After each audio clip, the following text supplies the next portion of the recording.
सीधा यूपी विधानसभा, जहां पर योगी आदित्यनाथ क्या कुछ कह रहे हैं, आइए सुनते हैं। शुभारंभ कार्यक्रम में मुख्य अतिथि के रूप में उपस्थित माननीय अध्यक्ष लोकसभा श्री ओम बिरला जी, उत्तर प्रदेश विधानसभा के माननीय अध्यक्ष श्री सतीश महाना जी, नेता प्रतिपक्ष श्री अखिलेश यादव जी, संसदीय कार्य मंत्री श्री सुरेश खन्ना जी, सभी माननीय सदस्यगण,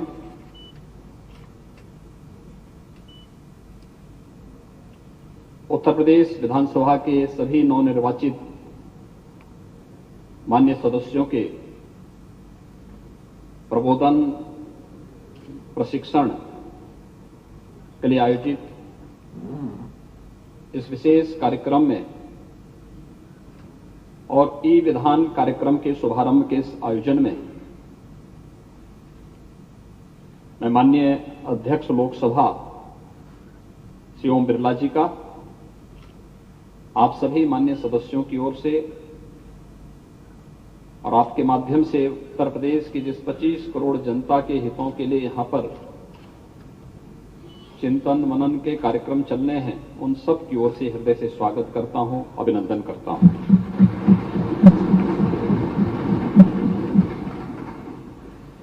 यह हम सब का सौभाग्य है कि आदरणीय प्रधानमंत्री श्री नरेंद्र मोदी जी ने डिजिटल इंडिया के माध्यम से शासन की योजनाओं को आम जन तक पहुंचाने के लिए तकनीक का अधिकाधिक उपयोग करने के बारे में हमेशा जोर दिया है और प्रदेश सरकार ने विगत 5 वर्षों के अंदर तकनीक का अधिकाधिक उपयोग करते हुए समाज के अंतिम पायदान पर बैठे हुए व्यक्ति तक शासन की योजनाओं को जोड़ने, डीबीटी के माध्यम से शासन की योजनाओं का लाभ उन लोगों तक पहुंचाने के लिए जिस कार्यक्रम को आगे बढ़ाया था, आज उसके उत्साहवर्धक परिणाम भी हम सबके सामने आए हैं। मैं धन्यवाद दूंगा उत्तर प्रदेश के हमारे माननीय अध्यक्ष जी को, जिन्होंने आदरणीय प्रधानमंत्री जी के डिजिटल इंडिया के इस कार्यक्रम को वन नेशन वन एप्लीकेशन की भावना को चरितार्थ करते हुए नेशनल ई विधान एप्लीकेशन का आज यहां पर माननीय अध्यक्ष लोकसभा के कर कमलों से शुभारंभ किया है। वास्तव में उत्तर प्रदेश विधानसभा में निर्वाचित आप सभी माननीय सदस्यगण सौभाग्यशाली हैं कि दुनिया की सबसे बड़ी विधानसभा में आप सब एक निर्वाचित सदस्य के रूप में प्रदेश की 25 करोड़ जनता की भावनाओं का प्रतिनिधित्व करते हैं। शासन की बनने वाली योजनाओं के बारे में और शासन के द्वारा बनाई गई योजनाओं को उन तक पहुंचाने के लिए आपकी बड़ी भूमिका होती है और मुझे प्रसन्नता है कि अन्य दिनों में भले ही हम लोग अलग अलग तरीके से अपनी बात कहते हों, लेकिन ई विधान कार्यक्रम शुभारंभ के अवसर पर माननीय लोकसभा के अध्यक्ष जी स्वयं यहां पर पधारे हैं और नेता प्रतिपक्ष अखिलेश यादव जी भी इस कार्यक्रम में यहां पर उपस्थित होकर के इस अभियान के शुभारंभ के अवसर पर अपनी शुभेच्छा भी दिए हैं और इस कार्यक्रम को आगे बढ़ाने के लिए अपना सकारात्मक योगदान भी दे रहे हैं। मैं इसके लिए उन्हें हृदय से धन्यवाद दूंगा। वे यहां पर आए हैं और उन्होंने इस कार्यक्रम की सराहना की है विश्वास व्यक्त करते हैं कि विधानसभा की कार्रवाई को इस सकारात्मक भाव के साथ आगे बढ़ाने के लिए और इस तकनीक का अधिकाधिक उपयोग करते हुए हम उत्तर प्रदेश की 25 करोड़ जनता के हितों के संवर्धन के लिए सभी लोग मिलकर के कार्य कर पाएंगे, क्योंकि विपक्ष के द्वारा उठाए जाने वाले प्रश्न आलोचनात्मक जरूर होते हैं, लेकिन बहुत बार उन आलोचनात्मक और अगर वह तथ्यपरक आलोचना है तो अब बहुत सारे कार्यों को भी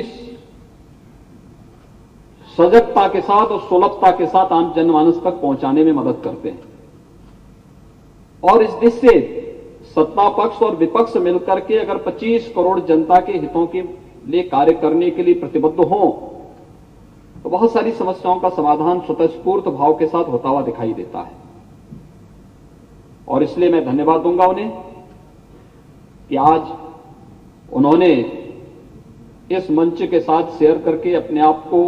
ई विधान के साथ जोड़ने का कार्य किया है। उत्तर प्रदेश में विगत 5 वर्ष के अंदर अनेक कार्यक्रम हुए हैं।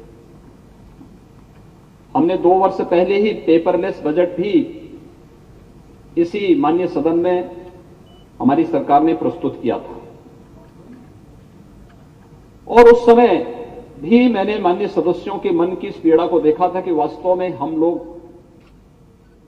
क्या वन नेशन वन एप्लीकेशन के आदरणीय प्रधानमंत्री जी के उस विजन के अनुरूप इस कार्यक्रम को आगे बढ़ा पाएंगे। और मैं धन्यवाद दूंगा कि आज वह सपना साकार हुआ है जब नेशनल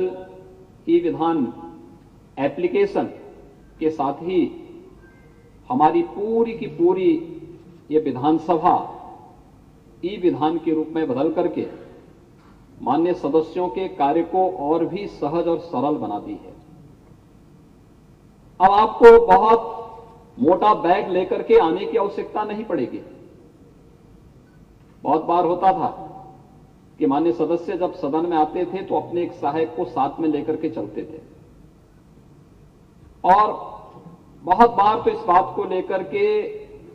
सुरक्षा कर्मियों के साथ उनकी बकझक होती थी कि साहब मेरा बैग लेकर के अंदर तक मेरा सहायक जाए। मुझे लगता है कि ई विधान के बाद आपका कार्य और भी सरल होने जा रहा है, लेकिन तकनीक में पारंगत होना, तकनीक को सकारात्मक भाव के साथ लेकर के वह प्रदर्शन की वस्तु नहीं होती है। तकनीक को आम जनमानस के कल्याण के लिए, लोक कल्याण के लिए उपयोगी बनाने के लिए उसका प्रशिक्षण और फिर उसका अधिकाधिक सदुपयोग हम कैसे कर सकते हैं, इस दिशा में अगर हम सकारात्मक भाव के साथ कार्य करेंगे इसके अच्छे परिणाम सामने आएंगे और एक स्वस्थ चर्चा परिचर्चा को आगे बढ़ाने में भी हमें मदद मिलेगी। मुझे प्रसन्नता है कि आज यहां पर माननीय लोकसभा के अध्यक्ष जी का मार्गदर्शन 2 वर्ष के बाद फिर से यहां पे प्राप्त हो रहा है। जनवरी 2020 में आप यहां पर एक कार्यक्रम की दिशा इसी सदन में संबोधित करने के लिए आए थे, जब तमाम विधानमंडलों से जुड़े हुए माननीय पदाधिकारी और स्पीकर से यहां पर उपस्थित होकर के कैसे हमें संसदीय कार्य प्रणाली को और भी मजबूत बनाना है, इस दिशा में एक स्वस्थ परिचर्चा को आगे बढ़ाने का कार्य हुआ था। 17वीं विधानसभा इस दिशा से बहुत समृद्धशाली रही। यद्यपि 2 वर्ष का कार्यकाल हम लोगों का वैश्विक महामारी कोरोना से जूझते हुए उसके प्रबंधन में व्यतीत हुआ, लेकिन उस संकट के दौर में भी, चुनौतियों के बीच में भी कैसे रास्ता बनाया जाना चाहिए, प्रधानमंत्री जी के मार्गदर्शन में, उनके नेतृत्व में न केवल सरकार ने बल्कि विधानसभा ने भी अपने कोई सत्र बाधित नहीं होने दिया। हां, ये जरूर रहा कि हम लोग जो सदन की स्ट्रेंथ थी उतने मान्य सदस्यों को एक साथ यहां नहीं बिठा पाते थे। हमने वर्चुअल जुड़ने की भी परमिशन दी है। जो बड़े बड़े स्क्रीन लगे हुए हैं, इसी बात के लिए उस समय भी स्थापित किए गए थे कि हम इस स्क्रीन का उपयोग कर सकें और कोई मान्य सदस्य जो 60 साल से ऊपर का है, पहले से किसी बीमारी से ग्रसित है, अगर वह चाहे या अस्वस्थता की स्थिति में है तो वह चाहे तो वर्चुअली भी जुड़ करके सदन की कार्रवाई का में भागीदार बन सकता है। और उस समय भी सदन का कार्य हो सकता है कि हमने सदन की कार्यप्रणाली को नियमित चलाया। हां, उसकी अवधि को सीमित किया गया, लेकिन सदन तब भी चला। सरकार ने अपनी सारी गतिविधियों को चलाया, कोविड प्रबंधन का एक मॉडल खड़ा करने का प्रयास किया। उस चुनौती से जूझते हुए आज हम लोग एक नई विधानसभा की ओर आगे बढ़ रहे हैं। 18वीं विधानसभा का गठन होना और 18वीं विधानसभा के गठन के साथ ही ई विधान लागू होना और उसके प्रशिक्षण का भी कार्यक्रम। कल मैं स्वयं यहां पर आया था, मैंने पूरे सदन का अवलोकन किया था, मान्य सदस्यों के प्रशिक्षण के कार्यक्रम को भी देखा। और मैं आप सभी मान्य सदस्यों से भी अपील करूंगा, 128 नए सदस्य आए हैं। पुराने भी मान्य सदस्य बहुत सारे ऐसे होंगे कि जिनको अब तक ये लगता रहा होगा कि हो सकता है कि इसकी प्रशिक्षण की आवश्यकता हमारी नहीं, यद्यपि हमारे यहाँ ई कैबिनेट पहले से है। हमने ई बजट 2 वर्ष पहले ही प्रदेश में यहां लागू कर दिया था। लेकिन मेरा आप सबसे अनुरोध होगा कि हम तकनीक से भागे ना, उसको अंगीकार करें। हां, उसका पिछलग्गू भी ना बने, क्योंकि बहुत बार होता यह है कि हम फिर जहां पे पब्लिक से इंटरेक्शन होना है, जनता के बीच में जाना है, फील्ड विजिट हमारे होते रहने चाहिए, क्षेत्र का विजिट होते रहना चाहिए। नहीं तो ऐसा ना हो कि क्षेत्र विजिट के लिए आप भी ये मान लें कि अब हम वर्चुअल ही सबसे संपर्क करके काम चल लेगा। जनता से संवाद के लिए आपको प्रत्यक्ष जाना ही होगा, और नहीं तो वर्चुअली जड़ने की बात तो फिर जनता भी उस समय चुनाव के समय यही कहती है कि आप वर्चुअली वोट भी ले लेना। तो वह स्थिति कम से कम विधानसभा के मान्य सदस्यों के साथ नहीं जुड़ सकती है। हम उसके पिछलग्गू न बने, लेकिन हां, अपनी सुविधा के लिए, प्रदेश के विकास के लिए और 25 करोड़ लोगों के जीवन में व्यापक परिवर्तन करने के लिए तकनीक का अधिकाधिक उपयोग अगर हम करना प्रारंभ कर देंगे तो कोई कारण नहीं कि उत्तर प्रदेश आज जिस दिशा में बढ़ा है, एक जो नया विश्वास उत्तर प्रदेश की जनता ने आप सब में व्यक्त किया है। उत्तर प्रदेश में जो संभावनाएं हैं और पूरा देश और देश का नेतृत्व उत्तर प्रदेश के अंदर जिन संभावनाओं को देख रहा है, इन संभावनाओं को सभी लोग मिलकर के अच्छे ढंग से आगे बढ़ा करके आदरणीय प्रधानमंत्री जी की मंशा के अनुरूप हम देश की अर्थव्यवस्था में उत्तर प्रदेश की भूमिका को पूरी मजबूती के साथ और सही परिप्रेक्ष्य में लाने में सफल होंगे। प्रशिक्षण के इस कार्यक्रम की अवधि के दौरान आप माननीय सदस्यगण अवश्य इसका प्रशिक्षण लें, सभी माननीय मंत्रीगण भी इसका प्रशिक्षण लें और प्रशिक्षण के साथ जुड़ करके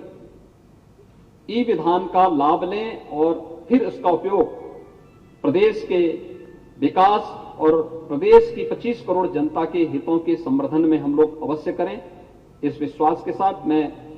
माननीय अध्यक्ष लोकसभा जी का यहां पर उनका हृदय से स्वागत करता हूं, अभिनंदन करता हूं। आप सबके इस प्रशिक्षण कार्यक्रम के प्रति और ई विधान के प्रति मैं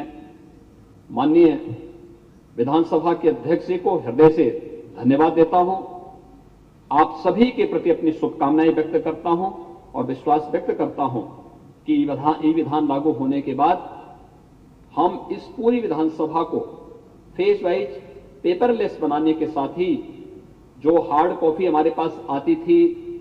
उस व्यवस्था को धीरे धीरे करके समाप्त करते हुए हम लोग एक समय आएंगे कि हमारा माननीय जनप्रतिनिधि, माननीय विधायक अपने टैबलेट या अपने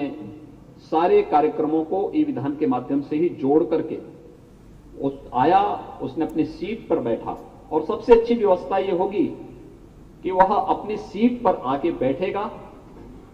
और वहीं से उसकी सारी गतिविधियां उसके माध्यम से देखने को मिलेंगी। सीट से ही उसको, जो भी माननीय अध्यक्ष जी ने कहा कि अपनी सीट से ही बोलेंगे, तो बहुत सारी चीजें बहुत स्पष्ट होती हुई दिखाई देंगी। मैं 17वीं विधानसभा में भी कहा था और फिर मैं कहूंगा कि संसदीय लोकतंत्र की दृष्टि से हमारी लोकसभा, हमारी संसद एक उत्कृष्ट उदाहरण प्रस्तुत करती है, और हमें संसदीय कार्यप्रणाली को आगे बढ़ाने के लिए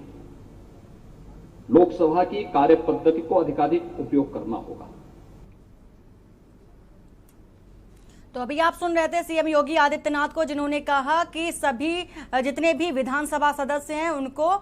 सदस्यता लेने के साथ ही उन जितने भी जो भी ट्रेनिंग दी जाएगी विधानसभा में, ट्रेनिंग के जरिए ही वो जान पाएंगे कि ई बजट किस तरह से पेश किया जाएगा। इन सारी विषयों को लेकर सीएम योगी आदित्यनाथ विस्तार से बता